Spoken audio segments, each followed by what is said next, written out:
दोस्तों, जैसा कि आप सभी को मालूम है कि अल्लाह के प्यारे नबी हज़रत मोहम्मद सल्लल्लाहु अलैहि वसल्लम ने इस्लाम की खातिर काफ़ी परेशानियों का सामना किया है। ना जाने कितने लोगों से आपने पत्थर खाई हैं, कितनों ने आपको तरह तरह से परेशान किया है। आज के इस वीडियो में हम आपको अल्लाह के नबी सल्लल्लाहु अलैहि वसल्लम को खाने में जहर देने का एक ऐसा दर्दनाक वाक़या बताने वाले हैं जिसे सुनकर आपकी आंखों में आंसू आ जाएंगे। इसलिए आज का यह वीडियो आप सभी के लिए बहुत खास है, आप इसको आखिर तक ज़रूर देखें। और सबसे पहले, अगर आपको प्यारे नबी से सच्ची मोहब्बत है तो आप इस वीडियो को दिल से एक लाइक कर दें और कमेंट बॉक्स में या रसूल अल्लाह लिखकर शेयर भी कर दें ताकि और भी लोगों के पास में यह वीडियो पहुंच जाए। तो चलिए दोस्तों, शुरू करते हैं। दोस्तों, सबसे पहले तो हम आपको बता दें कि यह वाक़या इस्लामी किताबों के साथ साथ सही बुखारी में भी मौजूद है। दरअसल यह बात उस दौर की है जब मुसलमानों ने जंग खैबर में जीत हासिल की थी। याद रहे, यह जंग खैबर नाम की वही जंग थी जिसमें मुसलमानों का मुकाबला यहूदियों के साथ में हुआ था, जिसमें मुसलमानों ने फतह हासिल की थी। इस जंग को जिताने में जिसका सबसे बड़ा और सबसे अहम किरदार था वो थे हज़रत अली शेर खुदा। यानी कि इस जंग को जिताने में हज़रत अली ने बहुत ही अहम किरदार अदा किया था। जंग खत्म हो जाने के बाद भी अल्लाह के प्यारे नबी हज़रत मोहम्मद सल्लल्लाहु अलैहि वसल्लम ने अपने कुछ साथियों के साथ कुछ दिन वहीं पर यानी कि खैबर में ही गुजारने का फैसला किया। और यही नहीं, इस जंग को जीतने के बाद भी अल्लाह के प्यारे नबी ने खैबर के यहूदियों के साथ में नरमी का रवैया इख्तियार किया था।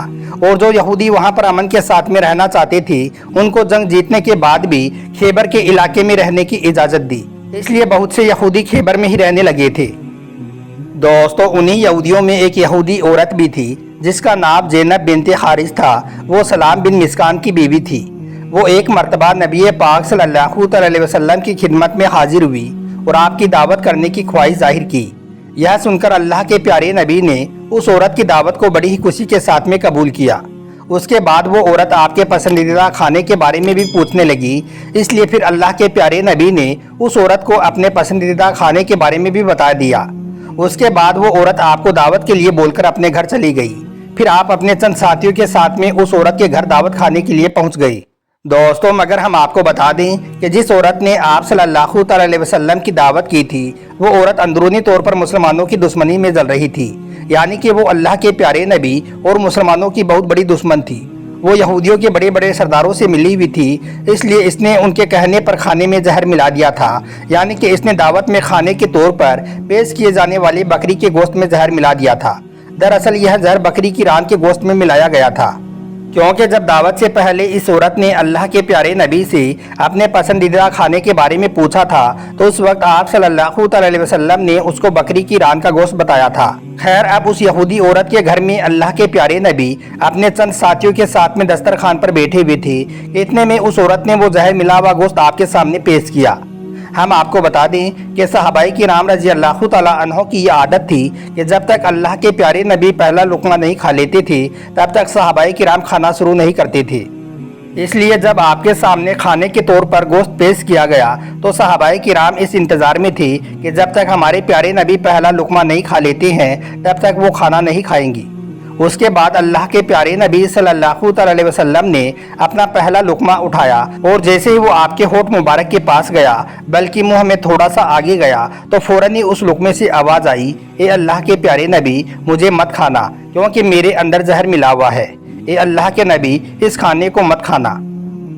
दोस्तों, यहाँ पर आप गौर करें कि अगर वो लुक़मा चाहता तो प्लेट में ही बोल सकता था। जब आपने उसको हाथ में लिया उस वक्त भी वो बोल सकता था, मगर उस लुक़मे के बारे में कहा जाता है कि वो भी प्यारे नबी सल्लल्लाहु अलैहि वसल्लम के लबों को चूमना चाहता था। इसलिए उसने आपके होठों को चूम कर कहा, ए अल्लाह के नबी, मुझे मत खाना, मेरे अंदर जहर मिला हुआ है। इसलिए फिर आपने जैसे ही उस गोश्त के पहले निवाले को अपने मुँह में रखा तो फ़ौरन ही आपने अपना हाथ वापस खींच लिया, यानी कि उस लुक़मे को वापस बाहर निकाल दिया। उसके बाद आपने अपने तमाम साथियों को हुक्म दिया कि इस खाने को मत खाना क्योंकि इस खाने में जहर मिला हुआ है।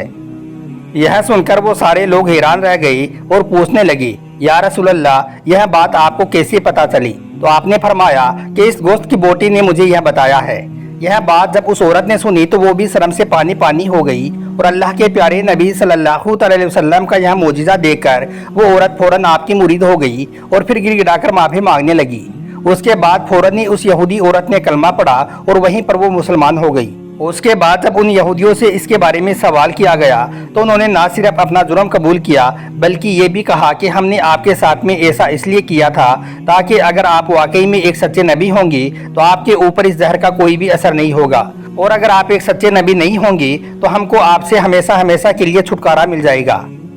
دوستو، جیسا کہ آپ سبھی لوگ جانتے ہو کہ اللہ کے پیارے نبی صلی اللہ علیہ وسلم نے اپنی زندگی میں کبھی بھی کسی انسان سے کوئی بدلہ نہیں لیا تھا۔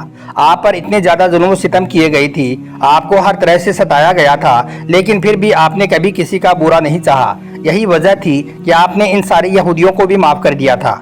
صحیح بخاری حدیث شریف میں آپ کی پیاری بیوی حضرت عائشہ رضی اللہ تعالی عنہ فرماتی ہیں کہ جب اللہ کے پیارے نبی کی ظاہری زندگی کے آخری دن چل رہی تھی، جب آپ آخری وقت میں بیمار چل رہی تھی، تو اس وقت آپ اکثر کہا کرتے تھے کہ خیبر کے موقع پر جو زہر ملا ہوا گوشت کا ٹکڑا میں نے کھایا تھا، اس کا اثر آج تک میں محسوس کر رہا ہوں، اور مجھے ایسا لگ رہا ہے جیسے اس زہر کی وجہ سے میری رگ کٹ گئی ہے۔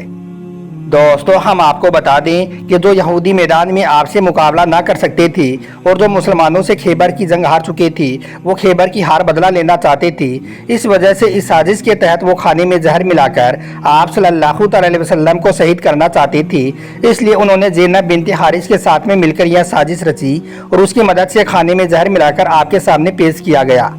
دوستو، کہا جاتا ہے کہ اس زہر والے کھانے کو اللہ کے نبی صلی اللہ علیہ وسلم نے صرف اپنے ہونٹوں سے لگایا تھا، اسی سے آپ پر اس زہر کا اتنا زیادہ اثر ہو گیا تھا کہ آپ کی ظاہری زندگی کے آخری دنوں میں بھی اس زہر کا اثر دیکھنے کو ملا تھا، اور پھر آخر میں اسی زہر کے اثر نے آپ کی وفات میں ایک اہم کردار ادا کیا تھا۔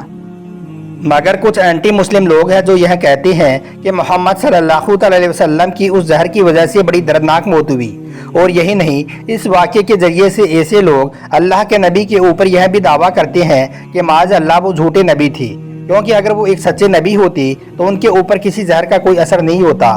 ایسا دعویٰ کرنے والے لوگوں کو اس پورے واقعے کو اچھی طرح سے پڑھنا اور سمجھنا چاہیے اور اس کی تاریخ کو صحیح سے دیکھنا چاہیے۔ ہم آپ کو بتا دیں کہ خیبر کا یہ جو واقعہ ہوا تھا، یعنی کہ یہ زہر والا جو واقعہ ہوا تھا، وہ دراصل 7 ہجری کو ہوا تھا، جبکہ اللہ کے نبی صلی اللہ علیہ وسلم کی وفات 11 ہجری کو ہوئی تھی۔ تو اس طرح سے اگر ان دونوں کی بیچ کا وقت دیکھا جائے تو پتہ چلتا ہے کہ آپ کی وفات اس واقعے کے لگ بھگ 4 سالوں کے بعد میں ہوئی تھی۔ اب آپ سوچئے کہ اگر ایسے خطرناک زہر کا اثر کسی پر ہو جائے تو اس کی وجہ سے اس انسان کی فوراً ہی موت ہو جانی چاہیے، پھر اللہ کے نبی اس واقعے کے بعد 4 سالوں تک کیسے زندہ رہے؟ تو دوستو، اس بات سے یہ بات ثابت ہوتی ہے کہ آخری دنوں میں، یعنی کہ اللہ کے نبی صلی اللہ علیہ وسلم کی وفات سے بالکل پہلے، اس زہر کا آپ کے جسم میں اثر دکھانا اس لیے تھا کیونکہ اللہ اپنے پیارے محبوب کو شہادت کا درجہ دینا چاہتے تھے، کیونکہ آپ صلی اللہ علیہ وسلم کی یہ خواہش تھی۔ آپ نے ایک مرتبہ اپنے ساتھیوں کے سامنے یہ خواہش کی تھی کہ میں اللہ کی راہ میں شہید ہونا چاہتا ہوں۔ اسی وجہ سے آخری دنوں میں آپ پر زہر کا اثر دکھانا اللہ کی مرضی تھی۔ اور دوسری بات، کھانے کے پہلے لقمے نے ہی آپ کو یہ بتا دیا تھا کہ اس کھانے میں زہر ملا ہوا ہے، اسے مت کھانا۔ یہ آپ کا ایک بہت بڑا معجزہ نہیں تو پھر کیا ہے؟ تو دوستو، اگر آپ کو اللہ کے پیارے نبی سے سچی محبت ہے تو آپ اس ویڈیو کو دل سے ایک لائک ضرور کریں اور کمنٹ باکس میں یا رسول اللہ لکھ کر شیئر بھی کریں تاکہ اور بھی لوگوں کے پاس میں یہ ویڈیو پہنچ جائے۔ آپ کا ویڈیو دیکھنے کے لیے بہت بہت شکریہ۔